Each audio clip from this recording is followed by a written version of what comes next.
Il existe plusieurs types de contrats. Tout d'abord le CDI, le plus courant, où le contrat écrit n'est pas obligatoire mais fortement recommandé et conseillé.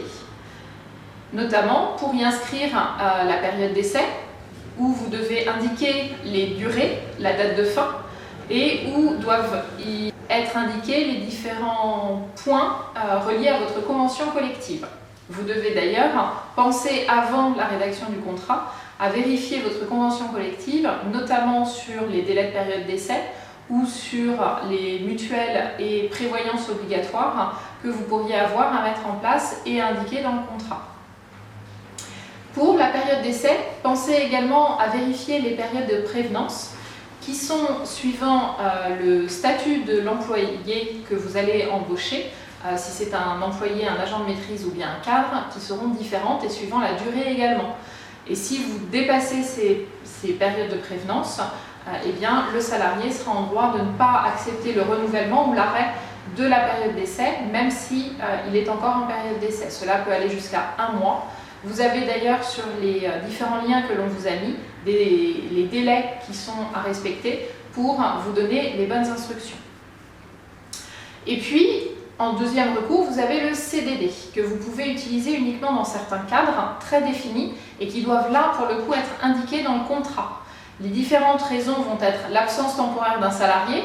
Si c'est une première embauche, ce ne sera évidemment pas votre cas, mais cela peut être un accroissement temporaire d'activité que vous pourriez avoir suite à un nouveau contrat. Mais dans ces cas-là, vous devez indiquer dans le contrat du salarié la durée de début et de fin de cette surcroît d'activité et expliquer le cas.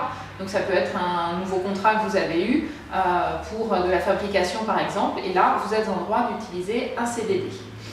Sinon, vous avez dans certaines professions uniquement des CDD d'usage, et là encore, je vous invite à vous reporter à votre convention collective qui vous indiquera si vous avez ou pas des CDD d'usage. La grosse différence et l'avantage des CDD d'usage, c'est qu'à la fin du contrat, vous n'avez pas la prime de précarité de 10% à régler, les 10% étant sur la somme globale du contrat, ce qui représente quand même un coût. Donc faites attention lorsque vous utilisez les CDD à anticiper ce coût à la fin du contrat, puisque si le CDD est de 6 mois, eh bien vous devez payer 10% des 6 mois de salaire de votre salarié. Bien entendu, si vous transformez ce CDD en CDI, et donc que vous pouvez embaucher en CDI votre salarié, cette prime ne sera pas à régler. En revanche, sachez que vous ne pourrez pas non plus dans ce nouveau CDI mettre une période d'essai, puisque on considérera que le CDD aura servi de période d'essai. Donc le CDD sera transformé immédiatement en CDI sans nouvelle période d'essai, mais vous économiserez la prime des 10%.